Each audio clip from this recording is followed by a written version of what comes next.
Have you ever gazed at the night sky, wondering if there's anyone else out there? This question has puzzled humanity for centuries, leading to what we now call the Fermi Paradox, named after the renowned physicist Enrico Fermi. You see, the paradox presents a fundamental contradiction that's hard to ignore. With the vastness of the universe, teeming with billions of galaxies, each home to billions of stars, it seems almost impossible for Earth to be the only planet harboring life. Yet, despite our best efforts, we've been met with a deafening silence from the cosmos. No signals, no messages, no signs of intelligent life anywhere. This is the crux of the Fermi Paradox. It's as if we've arrived at a party, only to find it's either not started already over, or perhaps we're the only guests. So why haven't we found any signs of intelligent life? Or why haven't they found us? Imagine a universal death trap, a stage of life so dangerous that it wipes out almost every species that reaches it. This grim scenario describes the Great Filter, a hypothesis aimed at solving the Fermi Paradox. The Great Filter suggests that life is not only common, but also capable of evolving into intelligent beings. Yet, it posits a chilling twist. There is a catastrophic event or stage in the evolution of life so devastating it eradicates nearly all civilizations that come across it. This could be anything from a natural disaster to self-destruction, or perhaps a hurdle we've yet to even imagine. So where does that leave us, humanity?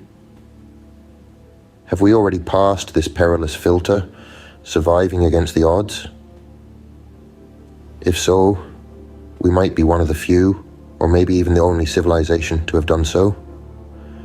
Or is the Great Filter still lurking in our future, an impending doom we're yet to face? Are we lucky to have survived the Great Filter? Or is it ominously waiting in our future? What if we're not alone, but we're being watched like animals in a zoo? This is the central premise of the zoo hypothesis, a proposed solution to the Fermi Paradox. This hypothesis suggests that perhaps advanced alien civilizations are indeed out there, aware of our existence, but they have chosen to deliberately avoid making contact. Why? Well, one possibility is that they're allowing us to evolve naturally, without their interference, much like how we set aside reserves for wildlife to thrive in their natural habitats. Another possibility is that these advanced civilizations are simply uninterested in us. Maybe we're just not that exciting to a civilization that has mastered the secrets of the cosmos. After all, how often do we stop to have a chat with ants on the sidewalk? So, in the grand scheme of the universe, are we just an uncontacted tribe in the vast cosmic jungle? Could we be living in a cosmic video game? Or are we a unique miracle? Let's consider two more solutions to the Fermi Paradox. First, the simulation hypothesis, which suggests we might be living in an advanced civilization's virtual reality.